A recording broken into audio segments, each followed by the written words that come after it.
What up, Seeking Knowledge family, man? What's up, YouTube family? Thank y'all once again for tuning in. Like, I have a guest on with me today, this ride. She is so amazing, Miss Ann Goldberg. I met her on the OWL app, right? And we had an amazing conversation about her book and why she want to write the book. And before I share all of this discussion we about to talk about, I just want to say elders do matter for y'all who watching this on replay. When I watch this on live, elders do matter. So I say that I was raised by my great great auntie Curl, rest her soul. And if it wasn't for her coming to get me out the hospital after my birth, mama rest her soul left me in there, elders wouldn't matter to me. But I say elders do matter because when she raised me, it's like it. I had a special place for all elders, so I can be somewhere and see an elder need to get across the street. I have a heart to help elders. I can be at the grocery store and an elder need help with her bag. I just always had a heart for the elders, but that's enough about me. Miss Ann Goldberg, how are you doing? I am so good. I'm so happy to be here today talking with you, DeMarcus. Thank you for having me on. No problem. So we discussed on the Owl app why you decide to start your book, Take This Phone and Shove It, the frustrated senior's guide to smartphones. Like Miss Ann, she's a motivational speaker. She traveled around the world teaching about her book, and she helps seniors who is frustrated can't use a iPhone or a smartphone, a laptop. She just said, "Take this phone and shove it." So, what gave you the idea? Like I remember your story. Say why you started. So, just share your story and let people know why you decided to write your book and what inspired you to write your book. It's your Well, world. before I was inspired to write the book, um, it's kind of interesting how I started teaching tech to seniors in the first place. It was back in 2013, and the financial downturn of 2009 harmed me. And Mm, it took the next several years, and I was sort of floating around trying to figure out what I wanted to be when I grew up, how I was going to recover. I had been an executive recruiter for 23 years in one field, and then I left that. I raised my kids. I went back to recruiting in a different field, was doing great, and then the mm, downturn. Okay, so this was one day in 2013 in October, and I was just miserable. I was depressed. I felt hopeless. I didn't know what I could do to earn a living. And I came home and I literally got down on my knees. I looked up and I said, I surrender. I don't know what I should do to make a living, what people would pay me to do that I would love to do. So I'm not going to look for a job. And I said all this out loud. I said, I am just going to wait for the signs. Send me the signs. I promise I'm watching. Over the next 10 days, I received 6 telephone calls mm, from seniors that I did not know who more or less said the same thing. I don't remember how I got your number, but I hear you teach computers, you teach seniors how to use computers. Can you help me? Now it took six calls. I didn't get it after 2 or 3 or 4. It took six. But that sixth call, I just looked up. I said, message received. I'm supposed to teach seniors how to use computers. And the next day, I made a call to an independent living property that was right near where I lived, and I got hired right away.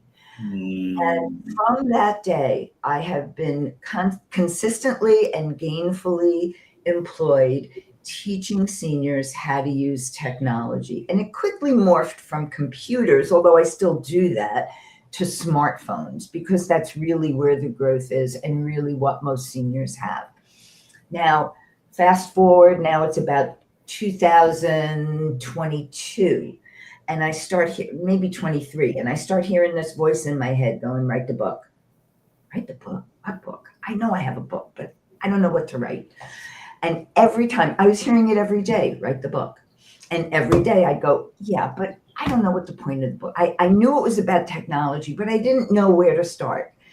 And a few months later, my husband and I decided to watch one of these free webinars from a book coach because she wants you to pay a lot of money to hire her, right? So we watched the webinar, and she gave one piece of advice that stuck with me.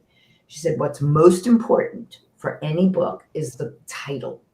You have a good title, your book will get attention. So I went in my head, and it just sat there.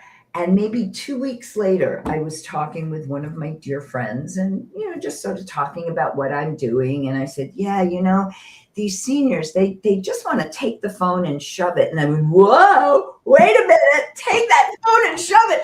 That's it. That's my book title. And I love it. Once I had the title, I couldn't stop writing. That came about in like January of 2024. And I could not stop writing the book. It just poured out of me. So go ahead. That's the story.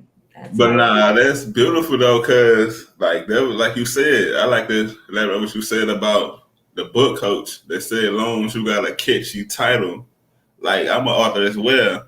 And I'm strategic, and all my titles are catchy, like From the Hood to the Church, Dad, Where's My Fish, Diamond and Baby Husky.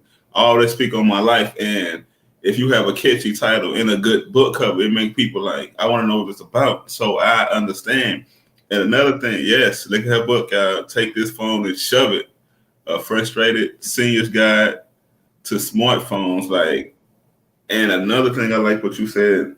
I used to work at a assisted living facility where my elders said, like my background for real is home healthcare.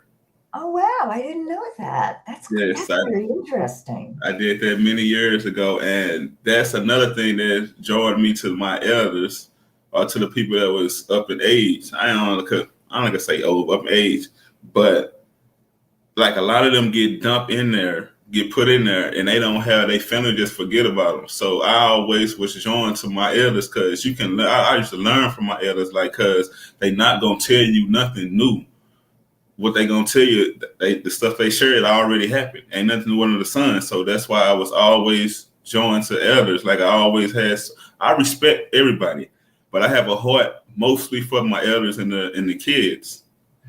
But the title of your book is so amazing. Like, I know it inspires so many people. Like when I first called you on the OWL app and you shared your story with me and how you wrote the book and the idea came, I was like, that is so amazing. And the idea usually come in a time where you're not even thinking about it. It's just like you could be just going through the day, doing something normal, and all of a sudden the title will hit you. So that is so amazing. Like I'm so happy for you that you is taking time out of your schedule just to help the elders. Because I know, like, I get frustrated with my phone at times. Like, I don't know everything when it comes to my phone. Like, I'm not tech savvy, but I know a little something. But at times I get frustrated and like especially when I'm trying to make a flyer on Canva, or I'm trying to just do anything that I don't really understand. I get frustrated, but at the end of the day, you cannot let technology beat you. You got to beat it.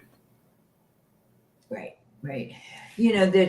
It's for seniors and technology. I like to use the analogy when they pick up a smartphone for the first time or the 10th time, if they haven't had really lessons, it's kind of like being airlifted and dropped into a Greek island where there is no English. It's a different alphabet. Everything is different. And you find yourself in this place going, I don't know what to do. So what do you have to do? You have to learn the language. If you don't learn the language, you're not going to be able to communicate with the people and get your needs met. So the first thing that I like to teach seniors is the language of the smartphones, which are gestures. Because as an example for you seniors out there, a tap, when we tap on the phone, I like to tell them, imagine it's a hot iron and you don't want to get burned. So you just go boom, like that. That is a tap. If you leave it there for just a fraction of a second longer, whole different gesture, and you get a different response.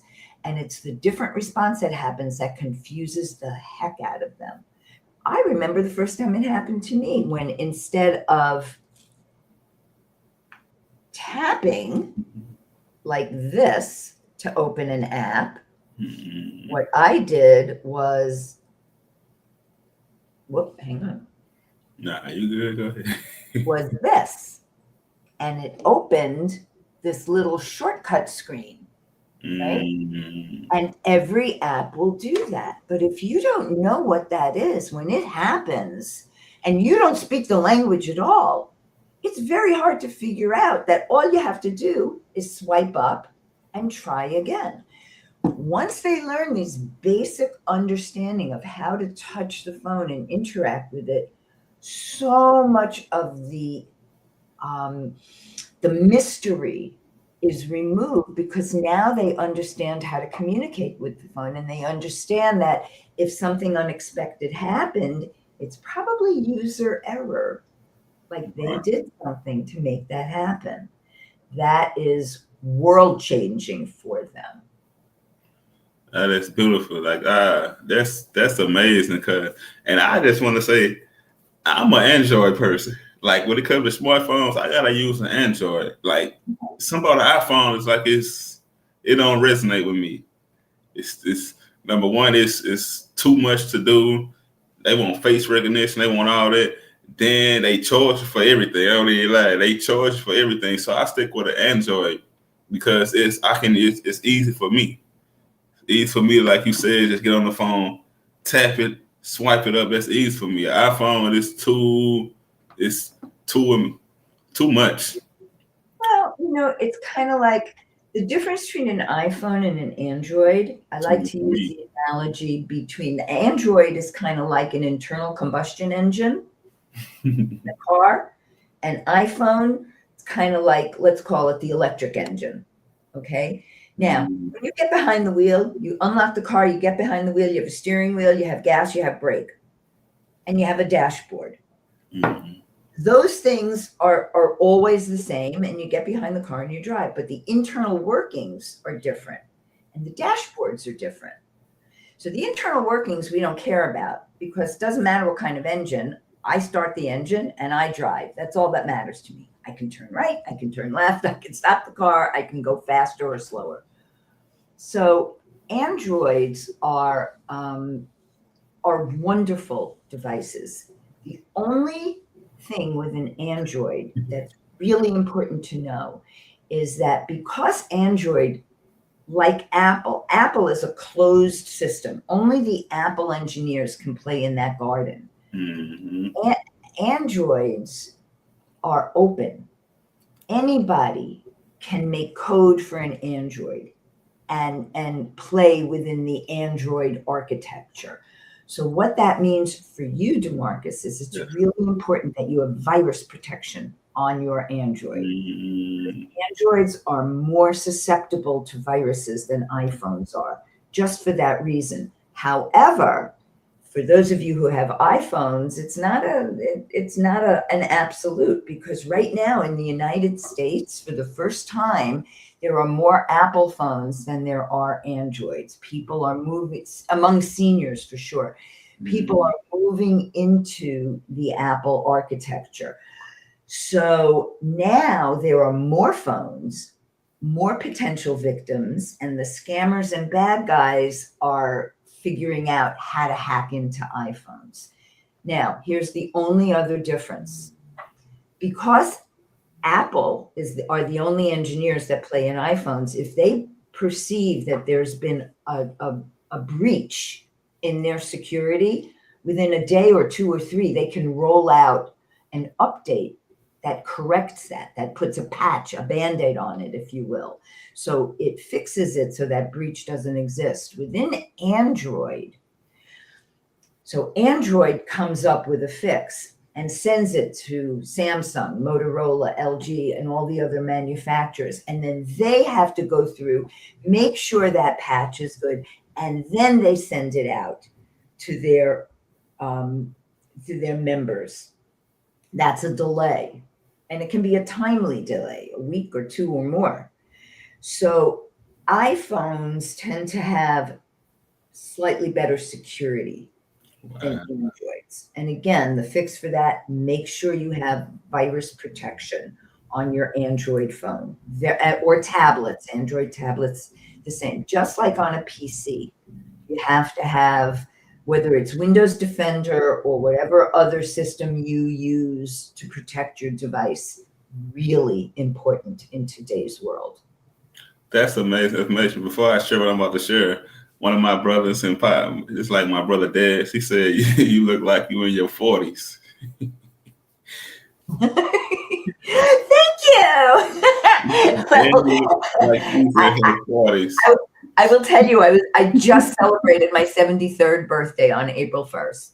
Wow. So thank you. Zoom does these video chats do tend to make us look less wrinkly and less nice and nicer. So thank you. But my 35-year-old son will attest to the fact that I am not in my 40s.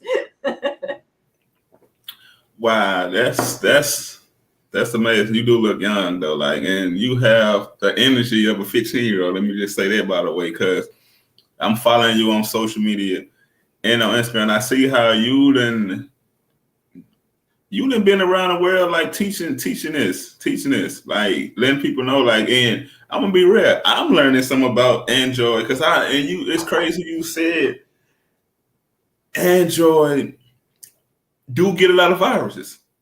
You ain't even got to be doing them with your phone. You could just get the phone and you could just transfer all your information over there, your data, and next thing you know, you will have a virus. But I'm part of Legal Shield. And Legal Shield, I got ID Shield, which is like to monitor your phone. So I do have like a protection on my phone. That's different. That's different. Go ahead. That's letting you know there's a virus. I want you to put something on your phone that stops the virus from getting in. Oh yeah, we got to discuss more about that. But now, you know what? Let's discuss that now because I need to know, because I don't like my phone being sick. I don't like being sick. I don't like my phone being sick. That's right. That's right. And privacy. I mean, oh my God. So I just read this recently, that people are going on AI and they're doing some really bat poop crazy stuff, like having very sexualized conversations with an AI, or giving extremely private information. If my income is this and I do this and blah, blah, blah, or other things that I actually can't even imagine because my brain doesn't work that way. But the thing is, these AIs are using your information to train. So as an example, I had been thinking I would put big pieces of my book into ChatGPT to train it to speak like me. But then I thought, if it's training on my stuff, it's possible that my words, my copyrighted words, might come up in somebody else's search about smartphone usage, and they might co-opt my verbiage into what they're writing, and I don't want that. So I am very careful about what I ask, whether it's ChatGPT or Gemini or Copilot or Claude or any of the other myriad AI bots out there. Be very careful what you feed in there because it is not private. There are settings that you can change in each of those different AIs to erase your data. I haven't learned it completely. I'm still, it's all so new. But the big takeaway here is be really careful what you do.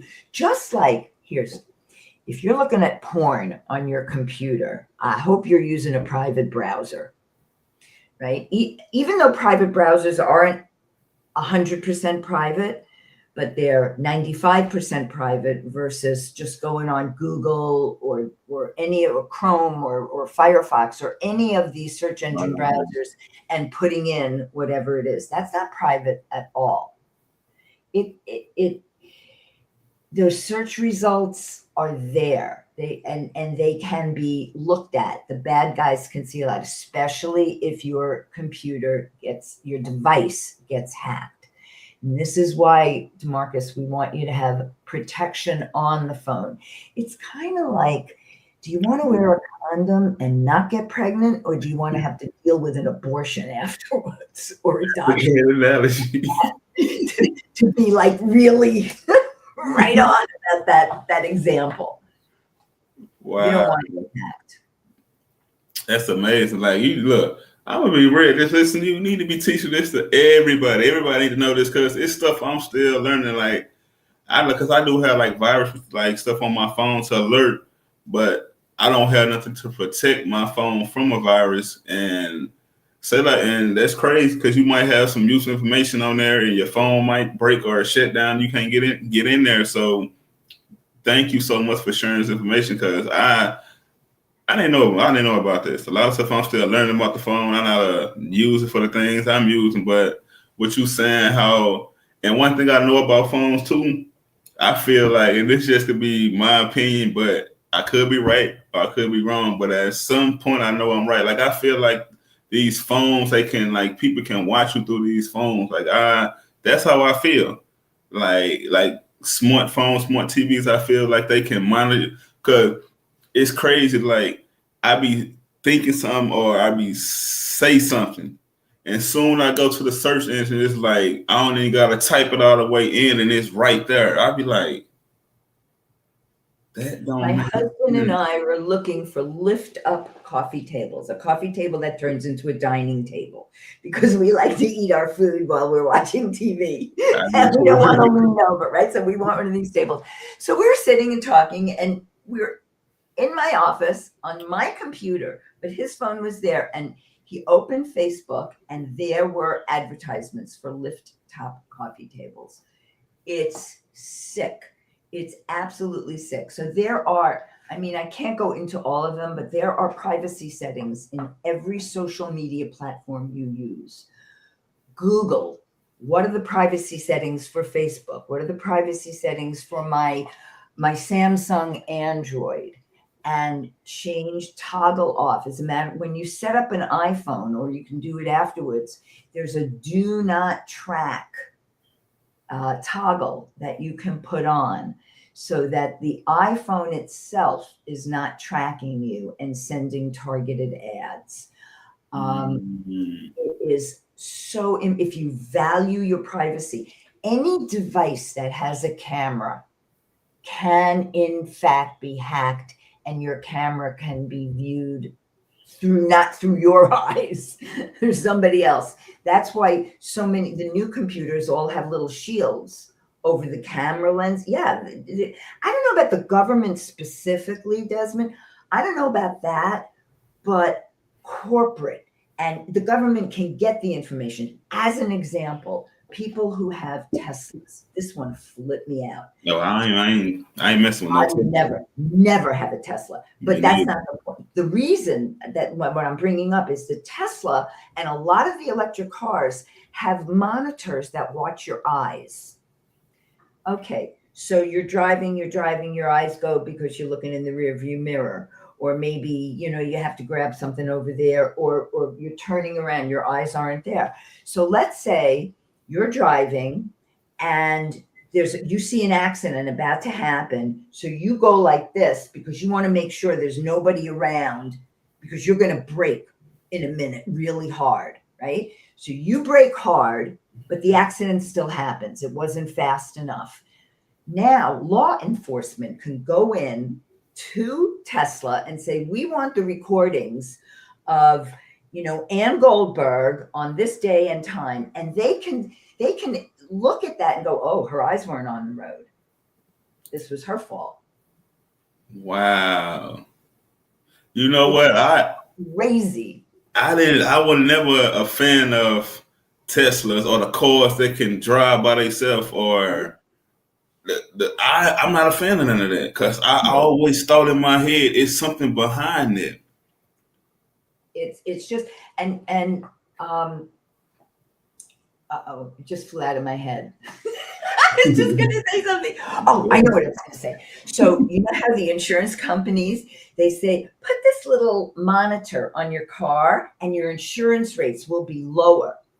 So it was about a year and a half ago. My husband got us new car insurance, and he said, "Okay, for the lowest rates, I told them that we want these devices." And I threw a fit. "Oh no, you're not putting that device on my car." And he said, "Yeah, you're being stupid. We're going to save money." So I did a little search. So this is what State Farm and the other companies do There you with go. that information. There you go. Because me and I mean to cut you off, but me and my wife, we got State Farm. And they try to offer us that same device. And me and my wife said, "Excuse my English. Hell no, we not doing it." Hell no. Because what happens is they are monitoring. If you go 8 miles an hour over the speed limit, more in excess of 8 miles an hour. So speed limit 75 and you're doing 74, it's 65 and you're doing 74, right? Now, law enforcement doesn't think you're speeding, but your insurance company will say, "Oh, they're exceeding the speed limit."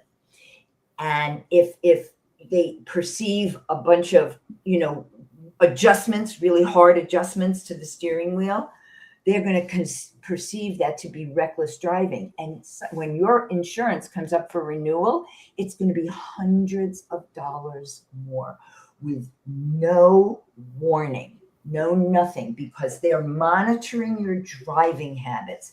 And if, according to their logarithms, your driving habits are not in alignment with what they want, your rates go up. That's boom, they go crazy. I figured it was some up to that. Like, I'm not saying I'm the smartest man in the world, but I'm not the dumbest. And I do a lot of research.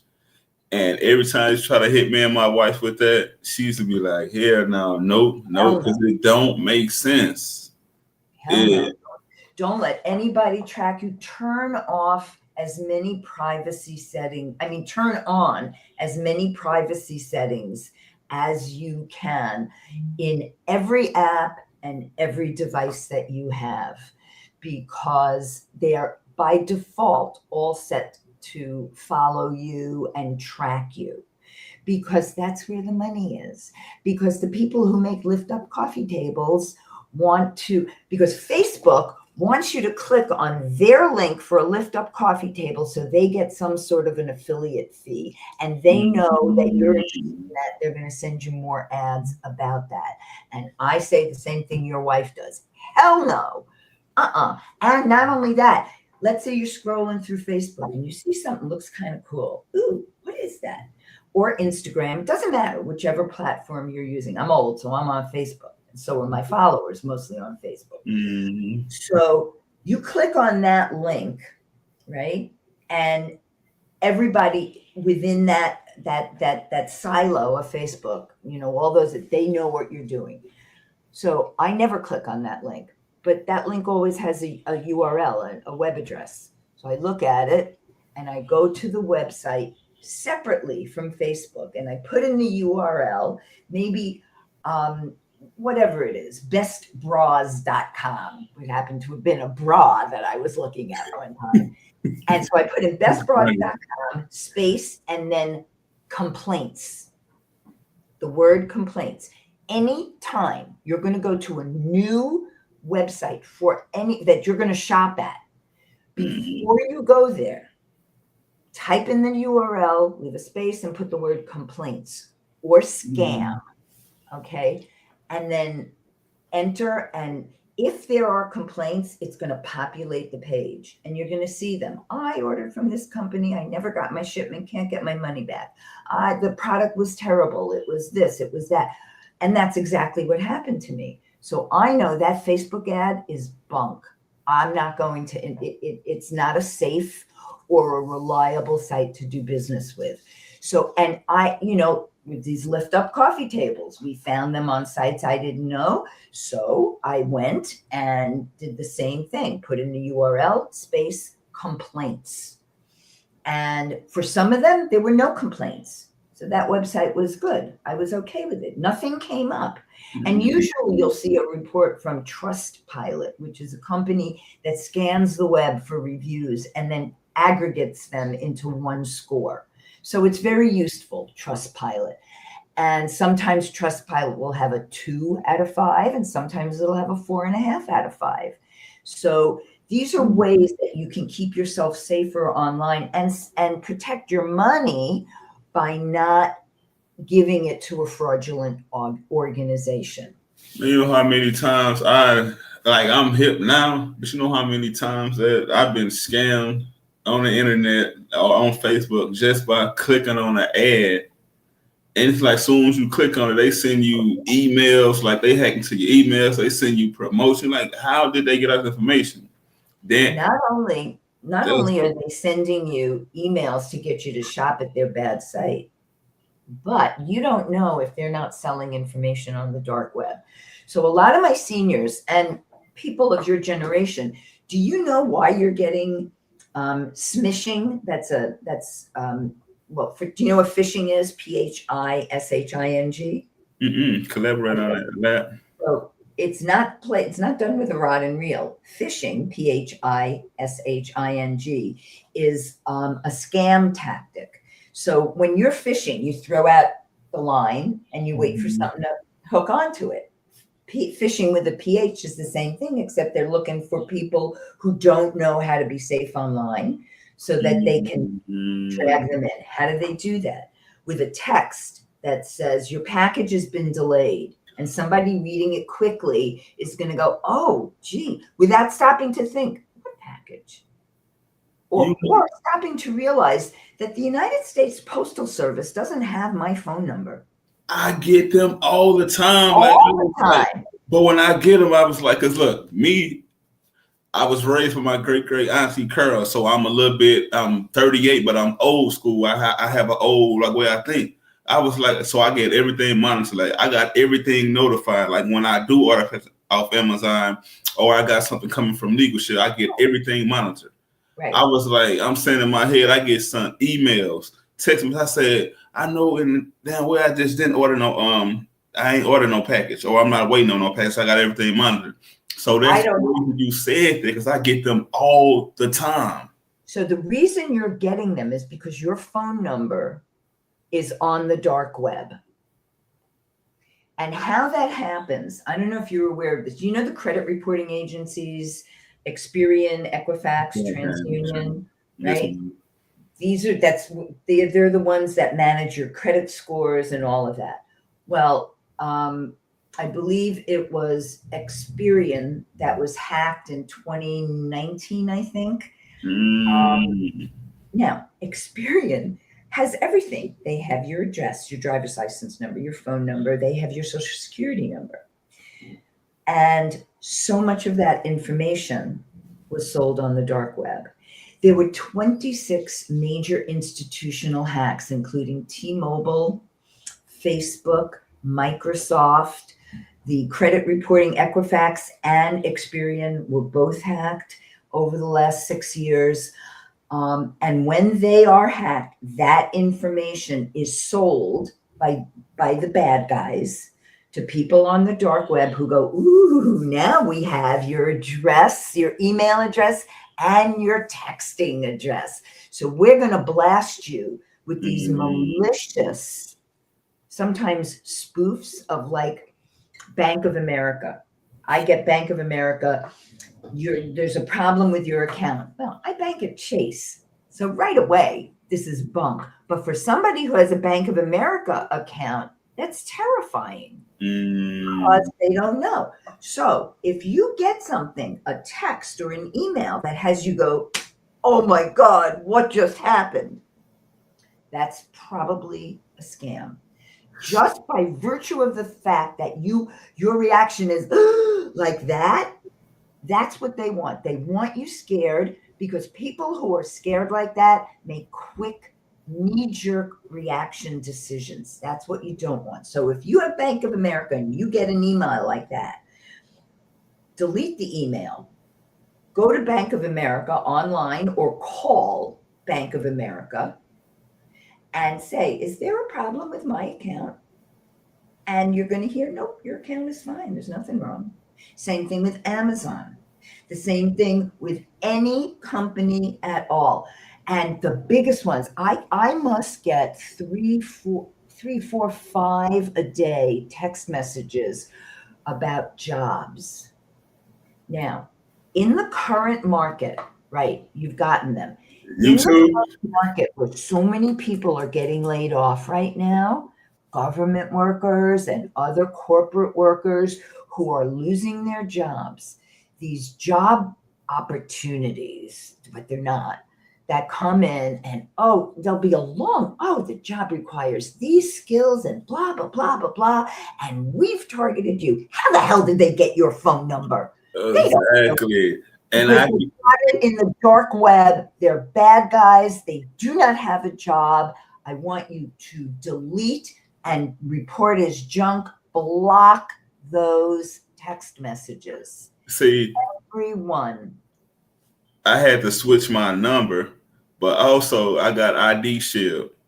And with ID Shield, it's part of Legal Shield. And I added my wife's phone number on there, my son's phone number, my phone number. I got all our passport numbers on there, our bank account numbers on there, our debit cards, and like social media. It even monitored the dark web. So if anybody tried to see, I got because I've been through all this. That's why I'm equipped now. So anytime somebody try to hack into my email, do anything, I'm gonna get a notification like, "Is this you?" Like, and I can tell you it worked so good. Like I was on my Facebook and I logged in on my laptop. It's some emails like you just log into your Facebook from San Antonio. I say, yeah, that's me. So this how I know that's worked, but it worked. But I get the emails, I get the text. Like I even got a couple ones that saying a deposit is waiting on you and your bank account. I was like, I'm saying in my head, I don't even have this bank. Like I don't even bank with them. That's it, because you're thinking. But the seniors, and here's a great statistic, people your age and younger are actually getting scammed more frequently, percentage-wise more than the elders, than the boomers. But the boomers and older seniors, the silent generation, are losing more money because we have more money. So it's crazy how this is going on. So there are just rules. Never, never, never, ever click on a blue underlined link in a text or an email from somebody you don't know who it's from, or from a corporate entity that has you go, oh my God. Go to the web, go directly to that company's website. And here's another piece. I don't know if you know, when you're especially on Google, and like 92% of the world is searching using Google, at the top of search results, you're going to see something that says sponsored above the search result. And sometimes it won't say sponsored, but on the right, it will say ad, A-D, ad. What the bad guys are doing is they are spoofing, they are duplicating legitimate websites. Let's use Macy's as an example, because everybody knows the department store Macy's. It's been around forever. So Macy's will come up as a sponsored ad. And if you click on that sponsored ad and shop, it looks just like Macy's, and you give them your credit card number and you place an order, two things happen. Now the bad guys have your credit card number. And two, you're never going to get your merchandise and you're never going to get your money back. So always scroll down the page and look for Macy's where it doesn't say sponsored and it doesn't say ad. Now you know you are legitimately at the Macy's website and you can shop and be safe. Wow, because I get them all the time, and I'm just learning, like, cause that's how I done got scammed a couple times, thinking, cause like Macy's or Walmart, you know, them like top stores that people shop at. So you thinking like, oh yeah, this is legit. And I done seen a couple things that had the ad on there, sponsor ad. I done seen like everything you saying. I done seen it before. That's why I know what you're talking about. But that's why I'm covered now. That's right. That's right. And that's what I want your viewers to know. This is one of the biggest things that I teach over and over again. It's one thing to know how to use the phone, but what is most important is how to be safe with this technology. But the thing is, there have been bad guys since there have been humans, right? So go back a couple 100,000 years and you have a tribe who found an area, they're hunter-gatherers, and they find an area that has a lot of food.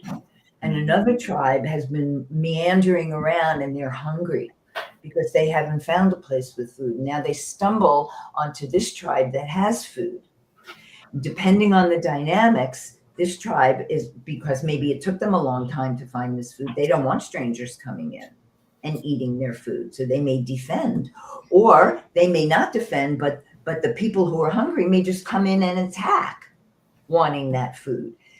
Bad guys have been wanting what other people have since there've been people. We've known this.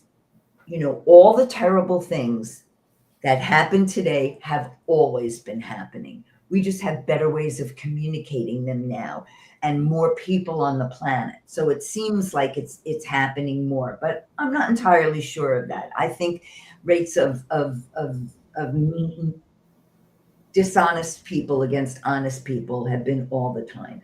So in the world of electronics and the internet, there are different things you have to look for. It's not a person coming up to you with a gun.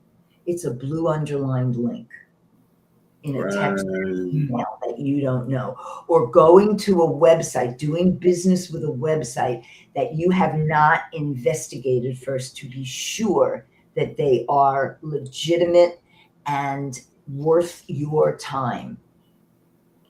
That's amazing. Like, everybody need to hear this. Like, you need to be, because I'm just sitting here like I'm learning so much, but it's like everything you saying is like a flashback. You know how you see a light, like it flashback, because I didn't experience all this, and like I said, I don't really experience it no more because I changed my number, and I do got the ID shield to protect everything. But everything you're saying, I can remember, like clicking on the ad, like, and next thing you know, you say they sending you, they all in your email sending you this, or then you look at your phone like, oh, you have a deposit in your bank. No, you don't got that bank.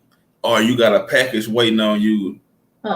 Or if you're on your computer and all of a sudden your computer, there's a big bright yellow thing that comes up and flashing red, your computer is infected.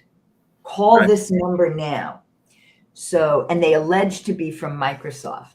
So I found out that Microsoft has 1.2 billion accounts around the planet.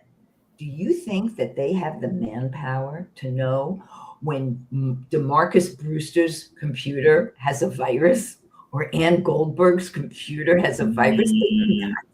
They don't have the slightest idea. There is no mechanism for that. So the only thing you do is shut off your computer. Break that connection right away. Never engage. It's like, here's another analogy I use to help people not give away sensitive information. Let's say you're walking down the street, somebody taps you on the shoulder and starts a conversation with you. You have a very nice conversation, and they say, oh, by the way, what's your driver's license number? I'm not giving that to you. Exactly. You sure? What's your home address? No, I'm not giving that to you. It's no different when a stranger in a text or an email starts, or a phone call, they initiate the call and they start asking you for personal information. That is not in your best interest to give them anything. As a matter of fact, just hang up. Don't be worried. And older people, like your family, your great-great-grandmother, if she were alive today, would be very polite. So if somebody called her, she might engage with them on the phone because she has manners and would never be rude to somebody. And I'm saying when somebody like that calls, it's okay to be rude. In fact, I sometimes get my aggression out on them. If they call, I say, you're an effing spammer. What are you doing? You should be ashamed of yourself. And they hang up. That's funny because my wife, she get them calls, and my wife not a speaker. She not a little Spanish a little bit, so she get to talking in Spanish and a little words, and they just hang up the phone. But then it be so funny when she do it though, because she do it all the time.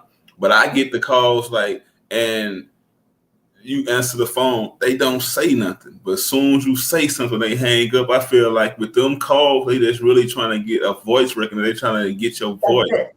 So the scariest. The absolute scariest of all of the scams are the vishing with a V, like voice.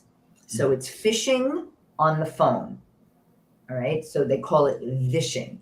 So you get a phone call, the old grandparent scam. Knew I wasn't slow. Right? The grandparent scam where it's a bad connection. It used to be it was a bad connection and somebody that happened, but it was legit. Okay, but so here's the way you know. This is the way you know for sure. You make up a password. Make up a password with your wife, with your closest family, anybody that a scammer might think would call you if they were in trouble. So let's say you get a call from your sister. Marcus, I'm in trouble. And it's her voice. It is absolutely her voice in this case. So you can say, okay, what's our password? Scammer won't know it. You're going to know 100% right there, right then, that this is not your sister calling. And then you can just, while they're on the phone, even you can text her and go, you okay? And she's going to write back, yes. And you're going to hang up on the call. But the safest thing, because you might not be able to get her. So the safest thing to do is have a password.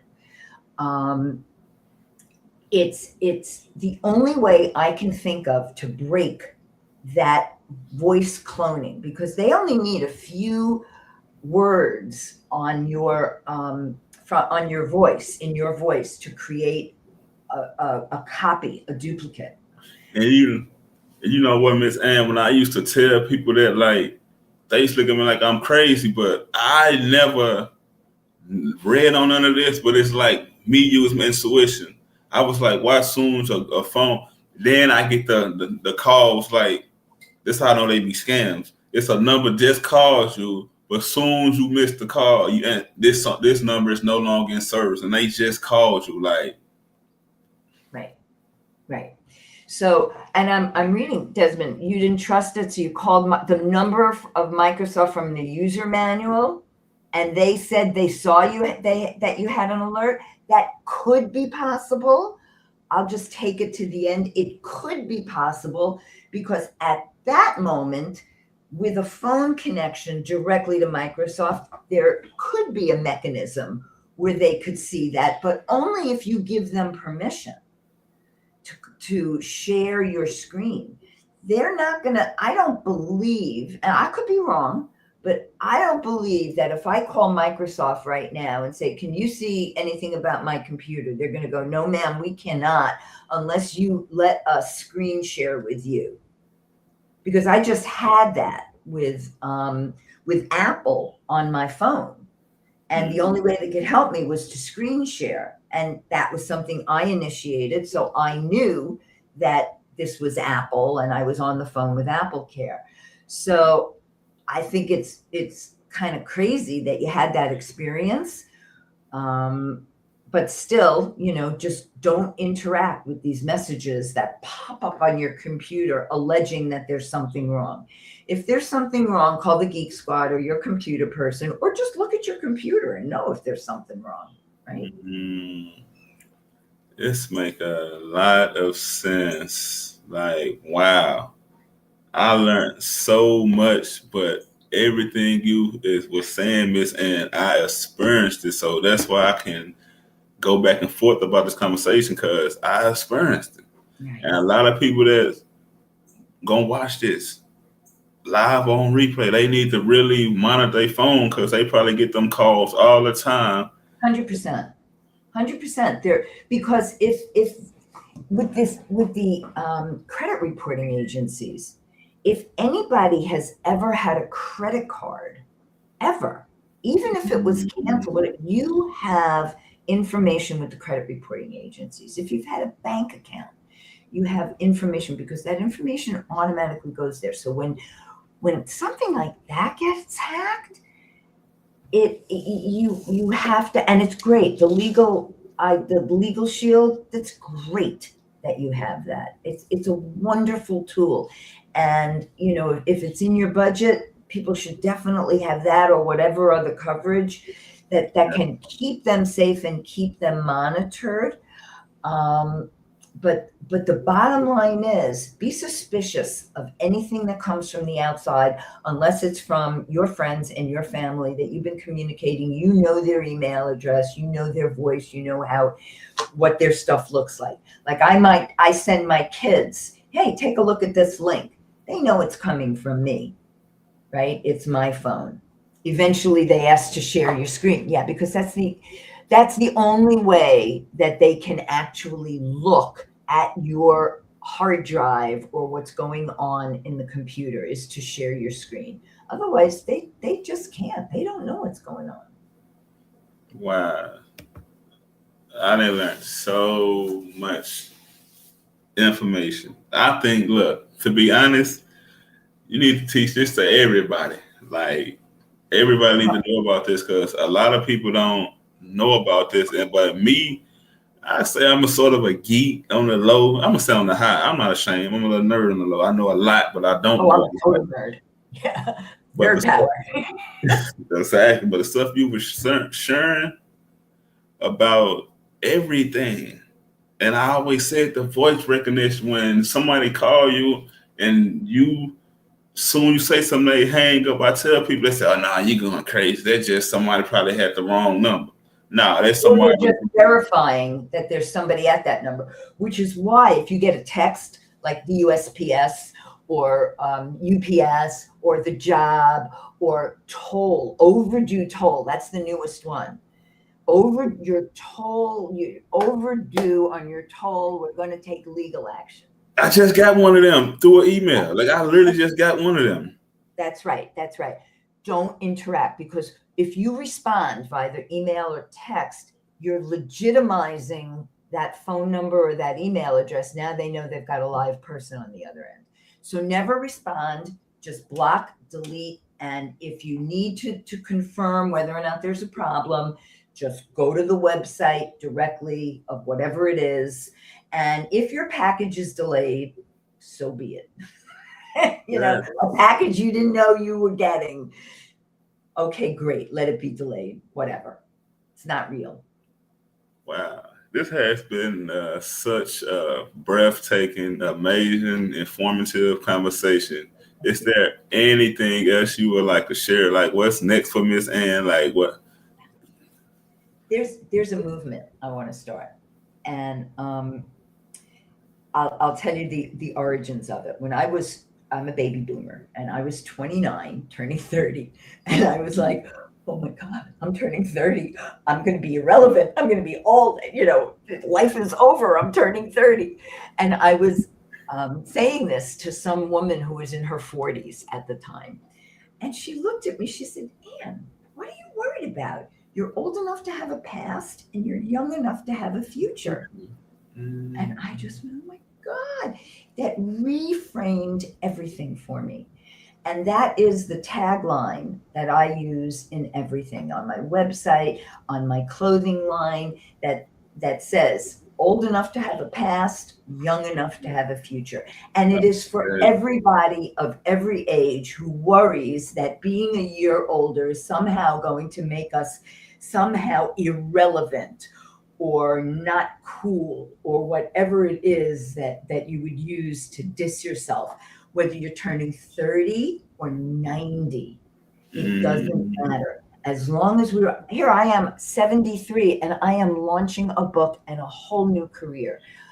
I don't feel 73. I don't let my age define me at all. I just me. I'm the same me I was. I have the same desires and the same enthusiasms and the same goals. Actually, I have new goals, bigger goals now than I had when I was younger. So age doesn't put a stop to us in any way at all. It's only our thinking about age that puts a stop. So I want everyone to know, your generation, my generation, that we are old enough to have a past and most importantly, young enough to have a future. And when we want that future to be a good one, then we have to mind how we eat, how we move. The thoughts we think are the most important. It's the only thing in the world we have control over. What we think, what we say, and what we do. If you think you have control over anything else, you're fooling yourself. You can't control the weather. You can't control your kid. You can, with little kids, you can control them a little bit until they get to a certain age, and then that ship has sailed. You cannot control, and even with a little kid, you can't control what they think. If they think, "Ooh, that piece of pie is really good, and I'm gonna take a piece," even though mommy said don't, you know, you can only teach them how to think about it differently. But you can't control what anybody else thinks, says, or does. It's why the Jews were able to survive the concentration camps, because even in all of that oppression, the Nazis could not stop the internal quest for freedom, to live, to make a difference in the world. So whatever the oppressor is, they cannot stop how you think about things and the actions you take. It was beautiful. So is the book already out, or when will it be released? And when it do get released, how can people get a copy of it? Because I would definitely love to get a copy of it, because I'd be frustrated at my phone. I just want to take it and shove it at times.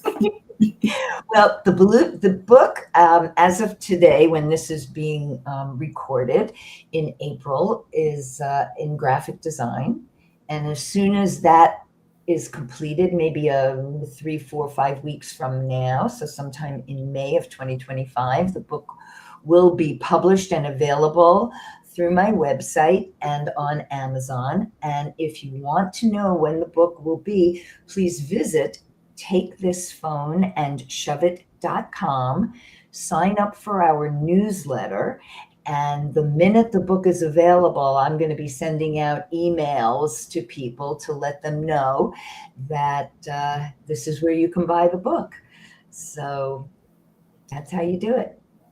Thank you so much. And for y'all that's watching this on live, I thank y'all for tuning in. For those who are going to watch this on replay a year from now, a month from now, please take heed to all the information Miss Ann just shared, because a lot of stuff she shared, I didn't know about it when it comes to smartphones. I know sometimes you get frustrated, you want to take your phone and shove it, but take heed to all the information you just shared. And I will see y'all on the next episode. Thanks for watching. This was actually good. This was good. This was good. This was good.